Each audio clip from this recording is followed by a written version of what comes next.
Okay, folks. So yesterday's tractor talk video, which turned out to be was around 45 minutes long, has stirred up some interesting comments. I won't say too much of a debate, but it got some good feedback, and a lot more of you sat through the entire thing than I figured. So, anywho, I'll try to keep this one shorter, but I'm going to continue tractor talk today because there's some things I failed to note and talk about, and there's some things that came to mind after y'all made some comments. So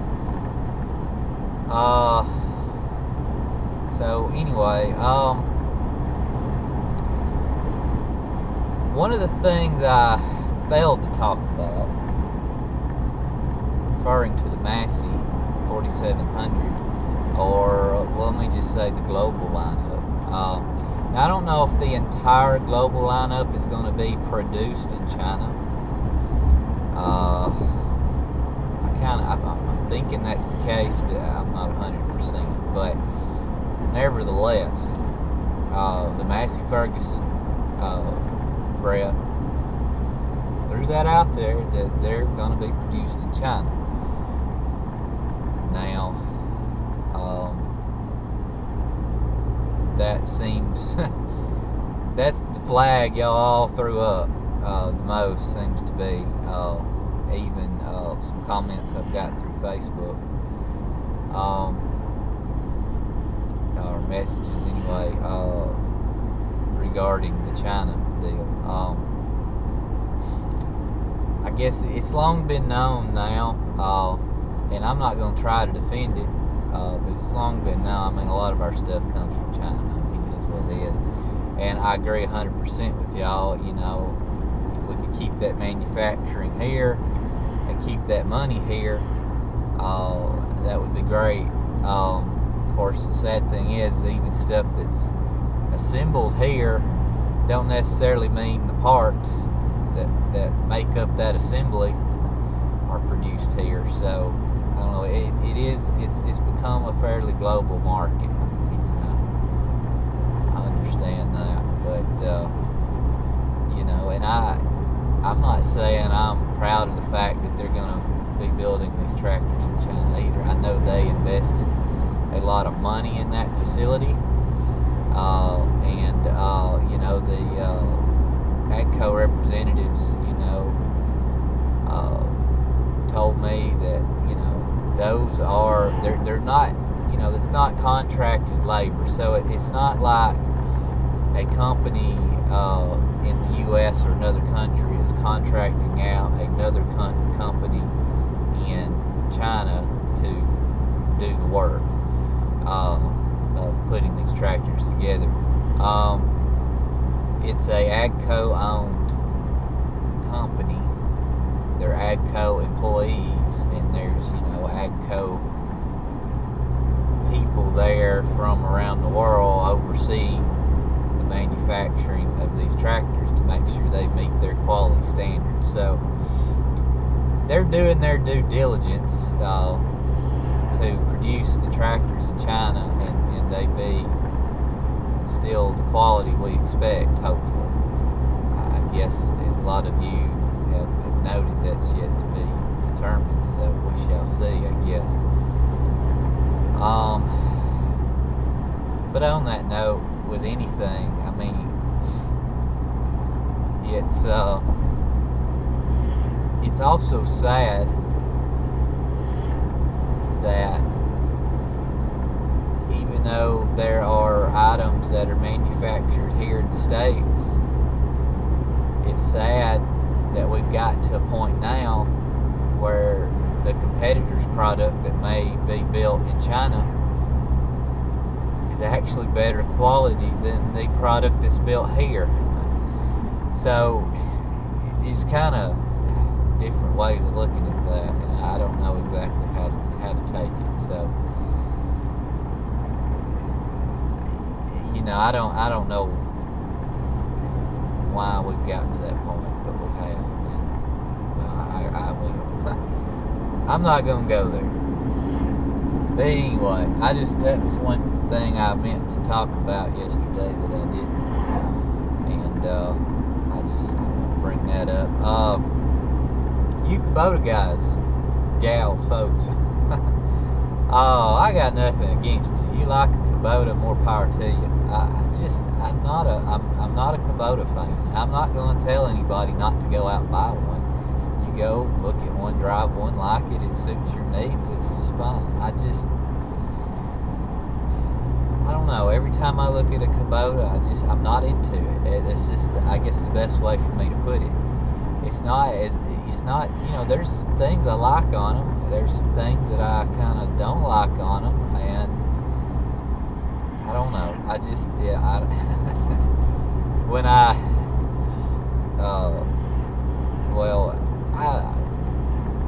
the farm is at my mother's house, and on the weekends I go over there and eat breakfast with her, you know, in the mornings, and before I go out for the day to do whatever I'm doing. And when I was looking at the deer, you know, I noted I did drive a 7060 Kubota. And, you know, I told her I was looking at Kubota and whatnot. She was like, I don't know about that orange paint. And I was like, well, you know, it's just paint. But, we've never had a Kubota or an orange tractor, you know. She made the same comment when I brought the Massey to the farm, because it was red, you know. We've always had John Deere, always had the green, yellow paint. But anyway, and it's not, you know, I've looked at Kubotas before. I've drove several Kubotas. I've actually got a hay customer that I deliver hay to, and he's a busy guy, and a lot of times he is not there when I show up to deliver hay, so he always leaves his Kubota out, and it's a 95 horse cab Kubota, self-leveling motor on, I believe.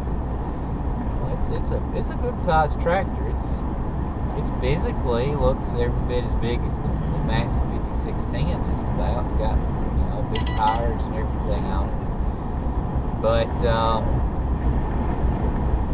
you know, I get in them, I drive them, and I get out, and I'm just like, I don't know, I'm just not into it. So I don't know. That's just me. You know, several of you highlighted this new model, which they did have at the Ag Expo.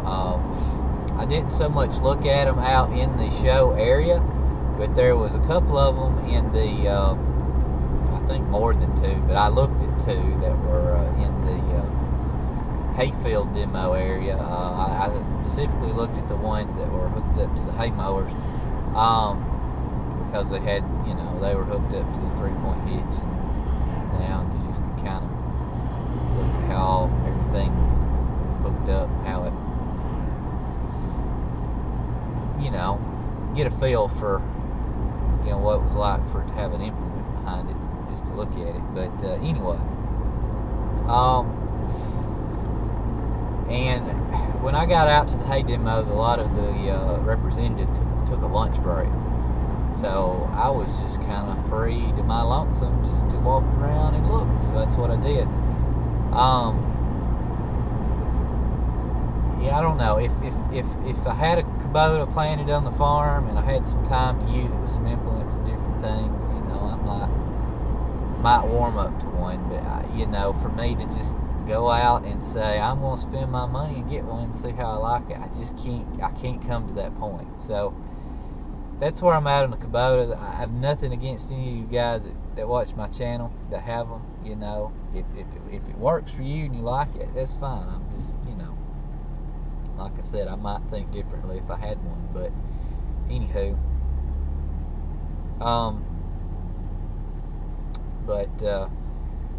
yeah. So I was trying to think. Let's see what else came up. Oh, row crop 30. I liked your question. You put a comment or question to me, I guess, kind of up yesterday after our On the Tractor Talk video.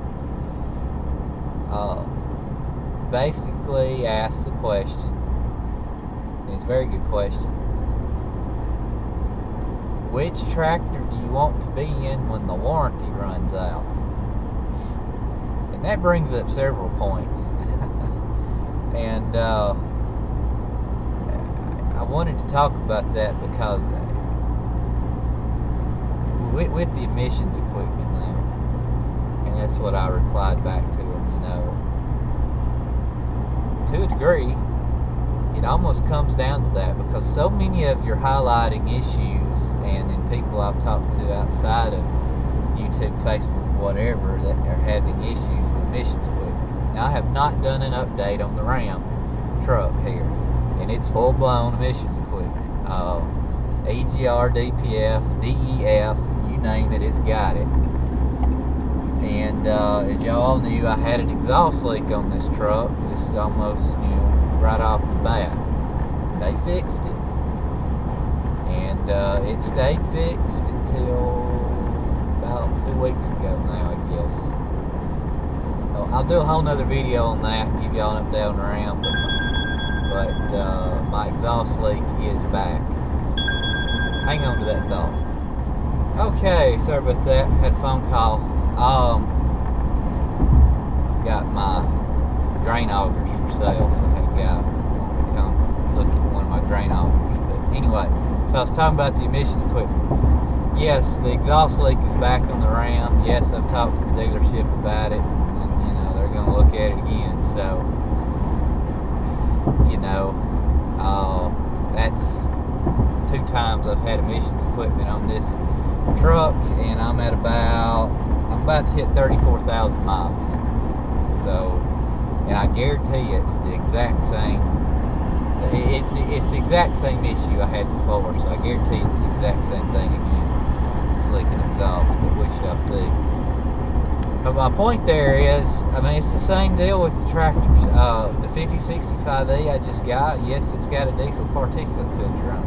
It doesn't have DEF, but it does have a diesel particulate filter. So I don't know. So I think that's the thing that's on the back of everybody's mind. Well, I don't know if I should say the back or at the front of everybody's mind.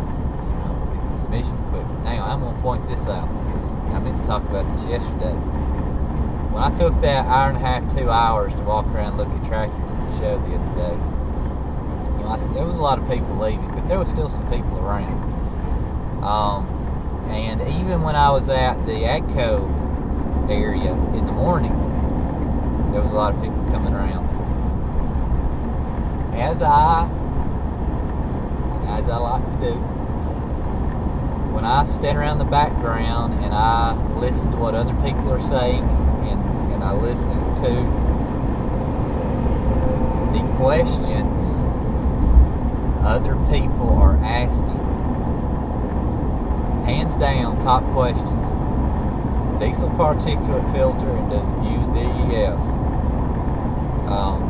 I heard those questions, both of them, at the AGCO area in the morning, and when I was over at the LS tractors looking at them, there was about 3 or 4 people together looking at one of their models, and I heard them, does it use DEF? And the rep was like, yeah, but pretty much across the board got DEF, and I could just sense the disappointment, in those people looking, when the rep told them. And it's true. Every one of them, are using diesel exhaust fluid, diesel particulate filter, some form of emissions equipment. Now, I will say this: I think some of the manufacturers are getting smart about it, and are doing their best to provide an alternative solution that might be more reliable and still meet emission standards. And as y'all know, I've noted before, Massey has a way of doing that with that 3.3 liter 3-cylinder and the diesel oxidation catalyst instead of a DPF. and you know, they've slowly had to resort to diesel exhaust fluid to keep up with the emission standards, but they're still able, up to a certain horsepower range, to stay away from that, from the DEF also. So just like the 5065E, I just got, yeah, they're using a decent particulate filter, but they're, you know, up to that horsepower range, you're not having to use the DEF. Now, as a lot of you know, when you step up to 5085E, 5100E, there's diesel exhaust fluid DEF on it, plus the DPF. So as this truck's proving out to me, the stuff's going to be issues. Now, my 5610 has a diesel oxidation catalyst. It doesn't have DEF. You know, it happened to fall before all that, but I've had no issues with the system they have on that tractor. So when Massey or the AGCO guys were telling me about the 4707 model would not use DEF and would just stay with the diesel oxidation catalyst and no DPF, I mean, that's no brainer. The 4707 is the tractor everybody's going to go after. They don't, I mean, they're like me. I'd rather not deal with the diesel exhaust fluid. I mean, on this truck, it don't use a lot of it. I mean, I'm mostly highway driving. I'm not pulling every day. Now, granted, when I put a trailer on this thing and pull, it drinks it. Yeah, I mean, it's a direct ratio of diesel exhaust fluid to your miles per gallon of diesel you're burning. So the more diesel you burn, the more diesel exhaust fluid it's going to burn. So if you're pulling, you know, and working it all day long, the more diesel exhaust fluid you're going to burn. Now, that's where a tractor differs than a truck or a vehicle. Like I said, I'm not pulling a trailer or working this truck very hard every day. But a tractor is meant to be worked. It's meant to pull things, run equipment. You know, you're using it to its near, you know, 3/4 to, you know, a high percentage of its horsepower ability or output when you go to the field with it. So it's going to use DEF, so that's suddenly a input cost to your farm, however small or big it may be, that you've got to keep on stocking on hand to keep that tractor running. So, as I noted in my Tractor Talk video yesterday, there was a specific model that I would want if I go, or if I wind up getting a 4700 series Massey Ferguson. And it's the 4707. And one of you commented yesterday, nailed it right on the head. I believe you have a 4707 open station, and you directly noted it because, you know, you got that because it didn't have any DF fluid. I'm just saying right now. Now, I may be completely wrong on this. You know, I think a lot of people, when they go look at a tractor, they want to get, you know, the most horsepower in that model series as they can get. And I understand that. But I believe people are coming around to the point that, well, I've had this emissions equipment and I've got burnt by it, whether it be on their trucks, their tractors, or some other piece of equipment. And, you know, they're looking for alternatives to that. Now, it's unfortunate that our wonderful, you know, environmental groups, whatnot around the world have imposed this stuff on us.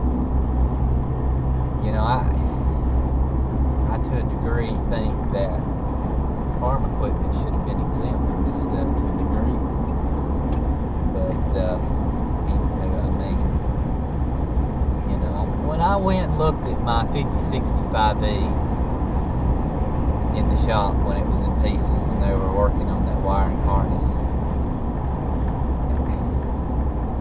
there was a skid steer loader there in the shop, tore apart, and they had the diesel particulate filter and some emissions items laid out on it. Obviously, they were working on that, and it's just, you know, I hated to see that, but the diesel particulate filter that was laid out on it looked identical to the one that's on my 5065E. So I'm sure they're using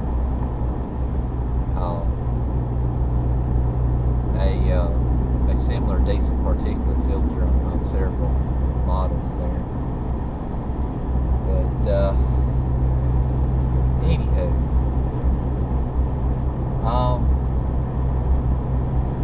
so I just thought that was interesting. I actually meant to bring up the fact that I heard, you know, people around the show asking that very question and showing concerns about emissions equipment.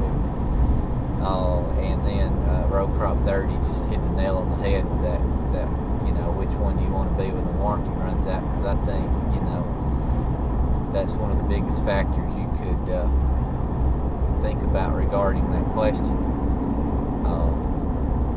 and whatnot. So, anywho, but yeah, I don't want to just go on and on about with these tractor talk videos, but you know, I felt like it brought up some interesting discussion, and whatnot. So I'm going through a bit of a construction zone here, so I'm trying to watch my speed and everything. But anyway, I'm trying to think here of anything else that let's see, that I wanted to point out. If you hadn't caught my other two little videos asking y'all about who's in the market and what brands you would be interested in looking at, in the order you would look at them, please go back and watch those videos and comment on that. I'm interested to see how that turns out. It was interesting to see that a couple of you agreed with my comment on the Coyote tractor. I was on their website yesterday, looking around, and you know,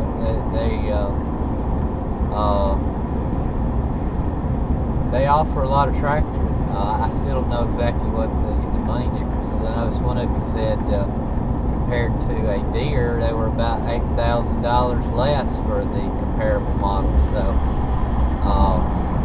that's a big deal. Warranty, yeah, it was on the topic of warranty. This is what I meant to say a minute ago. When I was on the Coyote website, and several of them are offering these warranties now, but you know, they're offering a 6-year unlimited hour warranty. Now, if somebody like me is putting 400 or 500 hours a year on a tractor, what, 6 years, is that 3,000? Yeah, that's what, around 2,500, 3,000 hours.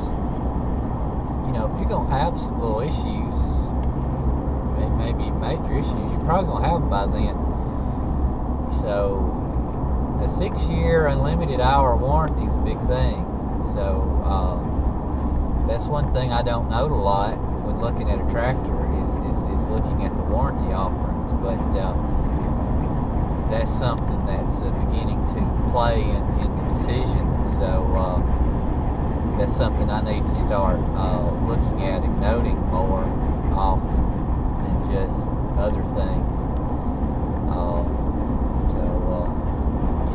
If it's going to have, say, emissions equipment on it, it would be good for them to be able to repair that stuff for, you know, 2,500, 3,000 hours, you know, 6 years. Of course, now granted, they're going to separate the powertrain from the emissions equipment. They're going to be different time frames and hours and whatnot, because all that stuff's expensive. So I don't know, we'll see. But I'm gonna shut up now. Like I said, I want to get on to some other videos, but I just had a few other things I wanted to throw out there and highlight. You know, you know, and there may be a place like this out there, but you know, when you go look for a car, truck, an automobile, you know, you got Car Driver and all these other independent review places that will test drive vehicles and things and rate them 1 to 10 on different aspects, and you know, quality and comfort, convenience and reliability, and on and whatnot. I wish there was a place like that for tractors, you know, and segmented out, and you know, cause you know, there's a lot of people in the market for tractors, probably more so than small compact tractors now than ever. But anyway, you know, if I had the money and means to do so, I would do such a thing myself. I'd invite all the manufacturers to drop their 70, 100 to 100 horsepower series tractors on my farms, and I'd, you know, put them through their paces and review them and rank them on different aspects, 1 to 10. So there would be a you know, a resource out there for people to go and have something to compare models and tractors by. So, you know, that's never going to happen. You know, that'd be cooler if somebody could do that. But anyway, I'll shut up now. Be interested to see what y'all's comments are on emissions equipment, warranty related things, and whatnot below. I pretty much know how those are going to turn out, I think. But anyway, again, thanks for watching, and like I said, I'll move on to some different topics and videos and stuff on my equipment here soon. I'll try to get some videos this weekend and maybe have those up beginning of next week. So hang in there, and again, thanks for watching if you made it this far, and we'll see you.